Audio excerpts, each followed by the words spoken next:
ठीक है, हम कुछ चीज़ें नहीं कर पाए। ये धान का एक ऐसा मुद्दा जो छत्तीसगढ़ के किसानों से जुड़ा हुआ था, आदमी को झुंझुना पकड़ा दिया, कर्मचारी परेशान है, पुलिस का अधिकारी परेशान है। पौने 5 साल में इस रायपुर शहर के विकास के नाम पर जीरो। पर वो सी विकास से आप हार गए। नो विकास जनता ने कहा, नो प्रॉब्लम, ये मैं इस चीज़ को स्वीकार करता हूँ।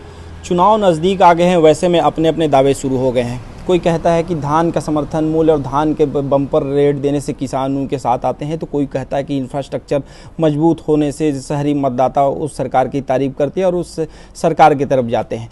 तो भाजपा के 15 साल में जो भारी भरकम मंत्रालय के साथ थे राजेश मूणत, आज उन्हीं से हम जानते हैं कि जो 15 साल के काम और 5 साल के काम में क्या अंतर है और जो मतदाता उनसे रूठे, क्यों रूठे। राजेश मूणत जी, 15 साल भाजपा की सरकार रही, उसके बाद आप सरकार से बाहर हुए, तो मेन कारण क्या लगता है, किन कारणों से जनता ने आप लोगों को सत्ता से बाहर किया।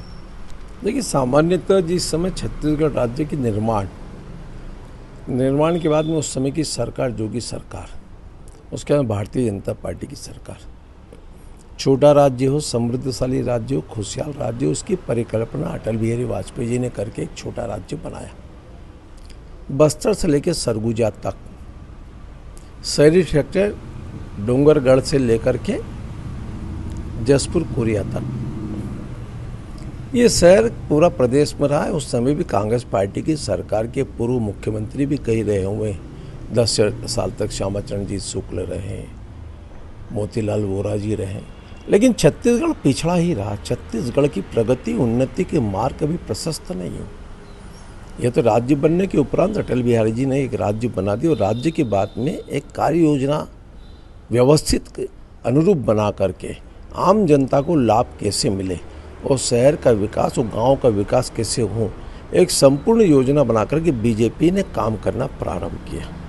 और दूरस्थ वनांचल क्षेत्र हो, सुकमा, दंतेवाड़ा, बीजापुर, नारायणपुर हो, जहाँ का इंफ्रास्ट्रक्चर भी खड़ा हो, वहाँ के आदमी की व्यवस्था खड़ी हो, वहाँ के रोजगार के साधन संसाधन व्यवस्थित कैसे हो।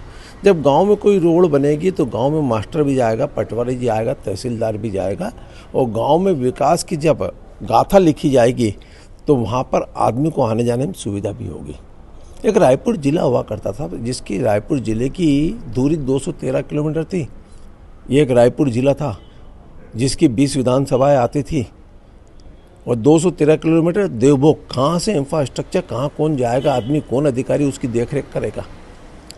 जिन लोगों ने वो सब चीज़ें देखी है और उन सब चीज़ देखने के बाद में छत्तीसगढ़ के विकास के काम को जो गति डॉक्टर रमन सिंह के नेतृत्व में मिली, भारतीय जनता पार्टी ने किया, वो एक विजन था, एक सोच थी, एक कल्पना थी कि यहाँ का किसान उन्नत हो, यहाँ का रहने वाला हर व्यक्ति रोजगार के संसाधन के साथ में प्रगति के मार्ग को आगे बढ़ाए।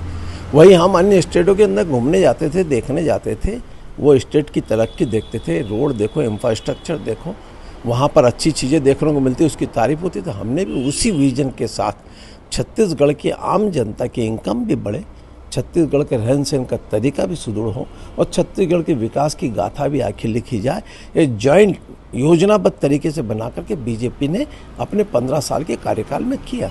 ठीक है, हम कुछ चीज़ें नहीं कर पाए। ये धान का एक ऐसा मुद्दा जो छत्तीसगढ़ के किसानों से जुड़ा हुआ था, सरकार ने घोषणा कर दी लॉलीपॉप, और उस समय का जन घोषणा पत्र, कहाँ से घोषणा पत्र में घोषणाएं पूरी हुई है साहब। आदमी को झुंझुना पकड़ा दिया, कर्मचारी परेशान है, पुलिस का अधिकारी परेशान है, पटवारी, तहसीलदार, यहाँ तक दैनिक वेतन भोगी से लेकर बेरोजगार नौजवान, ई बट सब लगाने की बातचीत आप करते हो। पौने 5 साल में इस रायपुर शहर के विकास के नाम पर जीरो।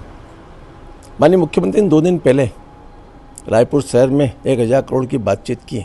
मैं कहा पौने 5 साल बीत गए साहब, आपका एक सिंगल कोई काम ऐसा है जिसका भूमि पूजन आपने किया और लोकार्पण किया। ये राजधानी आपकी, मेरी अपनी छत्तीसगढ़ की राजधानी है साहब।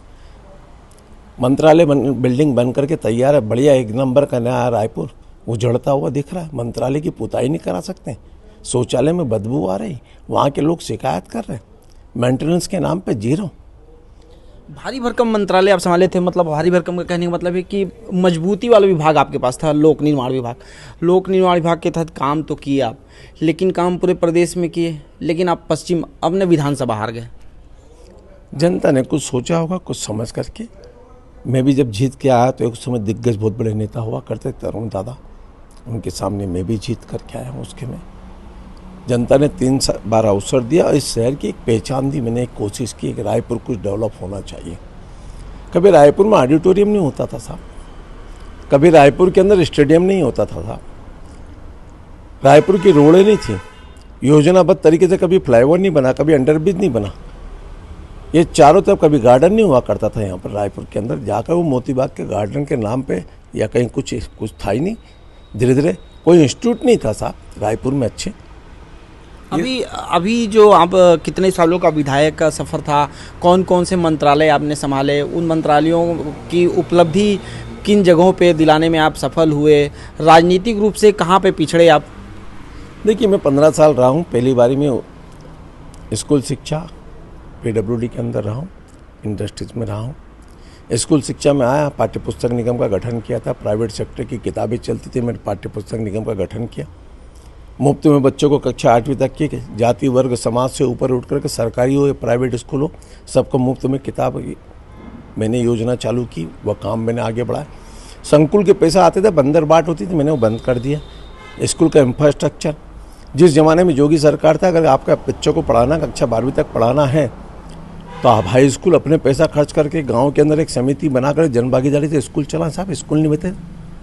बीजेपी की सरकार आते हुए स्कूलों का इंफ्रास्ट्रक्चर खड़ा किया हमने, बच्चों के लिए काम करना। PWD ये राजधानी था, एक राजधानी का एक हिस्सा बताता हूँ मैं आपको। ये संतोषी नगर की 25,000 की आबादी साहब, वो न तो नगर निगम में था ना PWD में था। वहाँ काम ही नहीं, दलदल के अंदर आदमी घुसता था। ये शहर का चारों तरफ बाईपास से निर्माण से लेकर गली मोहल्ले की रोडें तक हमने PWD के आधार पर बनाए। रायपुर में फ्लाईओवरों का जाल हमने बिछाया, बाईपास का जाल हमने बिछवाया, चौड़ीकरण हमने किया। रायपुर रेलवे स्टेशन पे लोग आ नहीं सकते थे, जा नहीं सकते थे साहब, ट्रैफिक जाम होता था, उसको हमने किया। शहर के विकास के अंदर सेकेंड बार आया मेरे पास तो आवास पर्यावरण विभाग भी आ गया मेरे पास, लोकल प्रशासन भी मेरे पास था। मतलब विकास के काम बहुत ज़्यादा किया आपने। इतना काम हुआ इस शहर के अंदर कि चाहे इस बात को मैं इसीलिए गर्व के साथ में कह सकता हूँ कि मेरी पार्टी ने, हमने जो काम किया है पूरे प्रदेश में काम किया। वनांचल क्षेत्र में अंबिकापुर की बातचीत कर लो आप मेरे से, जसपुर की बात कर लो आप मेरे से, दंतेवाड़ा की बात करो, बीजापुर की बातचीत करो, रायगढ़ की बातचीत करो, राजनांदगांव की बातचीत करो, कवर्धा की बात करो, मोला मानपुर चौकी की बात करो। कभी आदमी में आज आप सोचिए, कवर्धा से जब आदमी निकलता था वैसा मानपुर जाने के लिए 6 घंटा लगता था। पर वो सी विकास से आप हार गए। नो, विकास जनता ने कहा, नो प्रॉब्लम, ये मैं इस चीज़ को स्वीकार करता हूँ। कुछ बात रही होगी, जनता को नहीं लगी, जनता ने कहा कोई बात नहीं, दूसरा विधायक आया, कुछ करके दिखाए। एक काम हुआ, खड़ा तो दिखाए कोई शहर के अंदर कोई एक काम। मैं इसलिए कह रहा पूरी राजधानी की बात करता हूँ। ठीक है, मैं चुनाव लड़ता हूँ उस कॉन्स्टिट्यूंसी से। कल जिस कॉन्स्टिट्यूंसी जिस क्षेत्र में मैं रहता हूँ, रामनगर हो, कोटा हो, गोड़ियारी हो, ठक्कर बापा हो, शुक्रवारी हो, तिलक नगर हो, ये पूरी पट्टी में आदमी जा नहीं सकता था। अब रेलवे पटरी के उस तक आदमी जाने तक कुत्ते काटते थे, दलदल के अंदर आदमी निकलता था। आज इंफ्रास्ट्रक्चर उस क्षेत्र के अंदर है।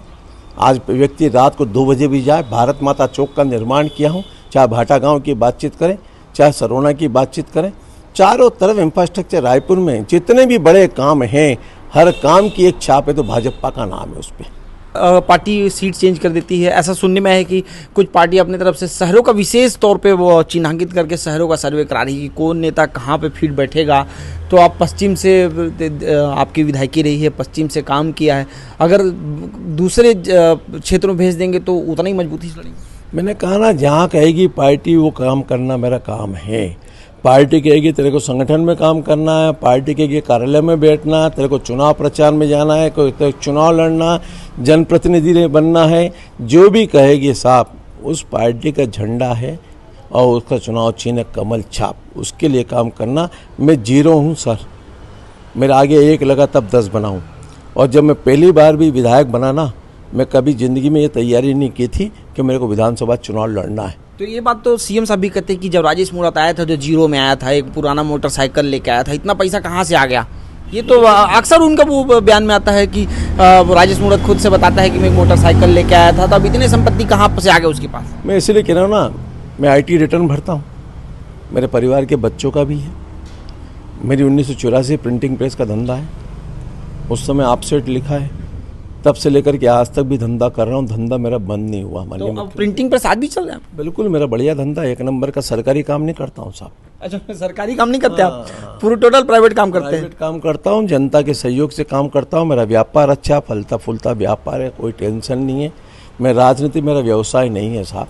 और अगर आपको ऐसा लगता माननीय मुख्यमंत्री जी आरोप प्रत्यारोप लगाते हो, अब इतने बड़े पद पर बैठे हो, अपने गिरेबान में झाँक लो यार, फिर दूसरे के ऊपर आरोप लगाना। आपने तो FIR करने के लिए लिखा ना। FIR से नहीं डरते आप?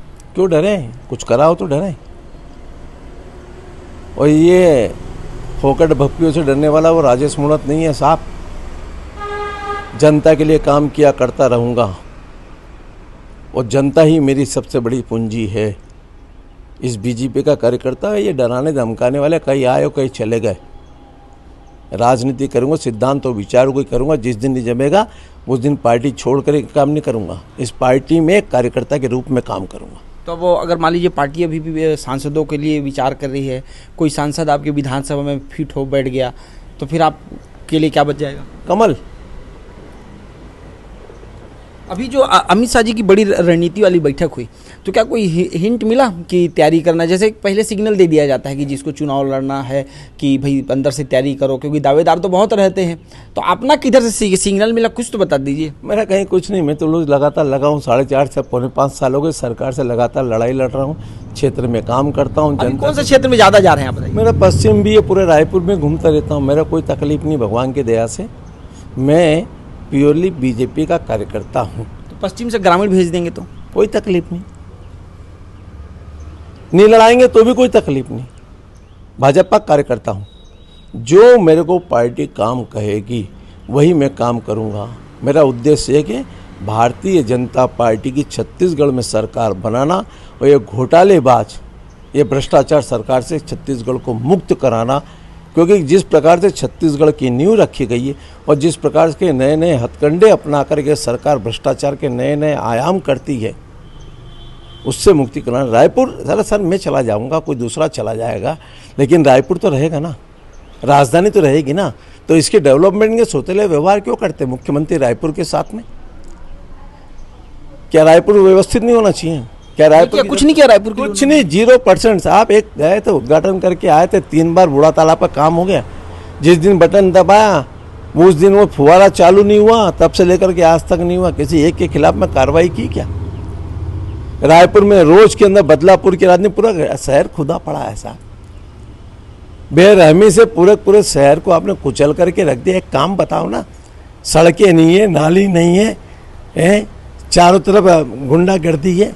जब भी होती है एक प्रेस कॉन्फ्रेंस लेते हैं, बोलते हैं मैं इनको ये कर दूंगा। अरे मैं कल ये सरकार की योजना गोठान के बारे में आपको बताया, एक गार्डन बनाया तो बता दो यार। G20 के नाम पर जिन रोडों के ऊपर पुताई की है वो भी धुल गई है वापस। कैसे करोगे आप? अच्छा, अब चुनाव एकदम नज़दीक है, कार्यकर्ता हम लोग भी सुनने में आता था कि राजेश मूणत से व्यक्तिगत नाराज दिखते थे कि राजेश मूणत जी कहते थे चुनाव कार्यकर्ता नहीं जीताता है। ये संबोधन आपने कहीं पे किया होगा, इस तरह की चुटकुलेबाजी भी निकलती थी। तो राजेश मूणत ऐसा बोल क्यों देते थे? उनकी ऐसा बोलने के पीछे का कारण क्या होता था? क्योंकि 15 साल में सरकार में रहे तो ऐसा तो नहीं कि लगा कि अब जरूरत ही नहीं है कार्यकर्ताओं की, और लास्ट में जाना कार्यकर्ताओं के पास ही पड़ता है। पहले तो जिसने भी कहा वो गलत समाचार आप तक फिट किया। मैं प्योरली कार्यकर्ता हूँ, इस रायपुर शहर के अंदर कार्यकर्ता के रूप में ही खड़ा हुआ हूँ। सन 1982 से लगातार एक कार्यकर्ता के रूप में काम किया। 2000 युवा मोर्चे के लगातार पदों पे रहा हूँ, चाहे जिला अध्यक्ष रहा हूँ 90 के अंदर, चाहे मंडल का अध्यक्ष रहा हूँ, चाहे मध्य प्रदेश में प्रदेश का मंत्री रहा हूँ, प्रदेश का उपाध्यक्ष रहा हूँ, चाहे छत्तीसगढ़ प्रांत में प्रदेश का अध्यक्ष बना हूँ। मैं संगठन का मूल रूपी कार्यकर्ता हूँ, वो करता रहूँगा कार्यकर्ता ही। कुछ लोग हो सकता है अगर किसी वाणी से उनके मन में दुख हुआ हो तो उनसे क्षमा मांगने भी संकोच, लेकिन मैं कार्यकर्ता हूँ। लेकिन आप थोड़ा कठोर तो बोलते थे, वो हम लोग भी सुनते थे कि राजेश मूणत का जो जुबान होता था बड़ा वो थोड़ा सा तीखा होता था। वो तीखी बातें भले आप मंत्री थे आपको नहीं समझ में आता, लेकिन वो नीचे वाला कार्यकर्ता जब जमीन में जाता है उसको लगता है कि यार जिसके लिए हमने क्या वो इतना तीखा बोलता है। पछतावा हुआ कभी? मैंने कहा ना, मेरी वाणी से किसी को दुख पहुँचता तो क्षमा चाहता हूँ, लेकिन मन में रह के छुरा झोंकने काम नहीं किया साहब किसी का। अधिकारी से काम लेना तो उससे उस टाइप की बात करना पड़ेगी, तभी ये डेवलपमेंट खड़ा दिख रहा है। अगर कोई व्यक्ति ये बोले कि मेरे ऊपर भ्रष्टाचार के आरोप लगा रहे हैं 4 साल में 5 साल में ये 15 साल रह के आया हूँ, भ्रष्टाचार को प्रूव करे ना, डंके की चोट कहता हूँ, फिर कहते हैं आपकी आप चुनौती देते हो। अरे चुनौती क्या, झूठ का कोई छोर है, कोई ठिकाना है क्या? आपके पास कोई दस्तावेज है, आपके पास में कोई ऐसी जानकारी है? अगर छोटी छोटी, अगर मैं अपने कार्यकर्ता को पुलिस वाले मारेंगे तो पुलिस वालों से मैं झगड़ूंगा नहीं क्या? मेरे कार्यकर्ता को छोड़ के भग जाऊंगा क्या? एडजस्टमेंट कर लूंगा क्या? ये राजनीतिक धंधा नहीं है मेरा साहब। मतलब आप कार्यकर्ताओं के लिए अब खड़े हैं एकदम? पहले भी खड़ा हूँ साहब, मैं तो युवा मोर्चे का अध्यक्ष रहा हूँ साहब। ये जोगी सरकार में बस्ता कांड से लेके सरकार से लगातार लड़ता रहा हूँ, कार्यकर्ता के भरोसे ही लड़ा हूँ। 1990 में युवा मोर्चे का अध्यक्ष रहा हूँ रायपुर शहर का, तब भी बाबूलाल गौर प्रभारी मंत्री थे, मैं शहर में घुमा दिया था साहब। मैं कार्यकर्ता, मेरी पूंजी है। ये जो कार्यकर्ता मेरे बीच में कुछ लोगों ने भ्रम फैलाने का काम किया है, कहीं नहीं। मेरा जीवन ही कार्यकर्ता है साहब, मेरी सोच ही कार्यकर्ता है। और भाजपा मेरे जहन में बसी है, वहाँ से निकल नहीं सकती। ये गलत सोच के गलत लोग जो हैं, ये फीडिंग करने का जो काम करते हैं, उनका व्यक्तिगत स्वार्थ की मैं पूर्ति नहीं कर पा रहा हूँ, इसलिए कहीं ना कहीं जाके उनकी उस टाइप की सोच बनती है। तो वो अभी प्रधानमंत्री जी कल बिलासपुर आए थे, अब अगला उनका दौरा फिर से होने वाला है, तो क्या उसके बाद ही टिकट का अनाउंस होगा? कुछ तो बताइए। अब देखिए साहब, दिल्ली में मीटिंग होने वाली है, आजकल चल रही मीटिंग चल रही है, आजकल परसों जब भी होगी घोषणा होगी। कार्यकर्ता, हाँ जो भी होगा कार्यकर्ता है अपन। नो, मैंने कहा ना, ये मेरी सोच का समय ही नहीं है साहब कि मैं क्या हूँ। मैं 0 था, 1 लगा तो 10 बना। भाजपा का नेता हूँ, भाजपा का कार्यकर्ता पहले हूँ। पश्चिम में आप दावेदारी है, पश्चिम में अभी की स्थिति में, क्योंकि कांग्रेस से विधायक विकास उपाध्याय वहाँ पे, तो क्या आपके वो क्षेत्र को उन्होंने और अच्छा ज़्यादा किया कि उस क्षेत्र का? क्षेत्र की जनता बताएगी, और सच को आज क्या कोई चीज़ होगी तो दिखेगी। व्यक्तिगत आरोप प्रत्यारोप या किसी व्यक्ति की तुलना करना मेरा काम नहीं है, क्षेत्र की जनता का काम है। कांग्रेस पार्टी ने इस रायपुर शहर के लिए कुछ नहीं किया, 0, और किया है तो बताओ। तो ये थे हमारे साथ राजेश मूणत जी, जो कि रमन सरकार में मंत्री की जिम्मेदारी संभाल रहे थे और अपने तीखे और कड़े अंदाज के लिए जाने जाते हैं। ऐसा माना जाता है कि जब राजेश मूणत वन विभाग की बैठक लेते थे तो अधिकारी बैठक से पहले ही उनके चेहरे पे पसीना आने लगता था, और इनका कहना है कि पार्टी टिकट देगी तब भी ठीक है, पार्टी जो जिम्मेदारी देगी उसे ये संभालने के लिए तैयार हैं। रायपुर से सहयोगी साहिल के साथ अजय सोनी, रायपुर, छत्तीसगढ़ तक।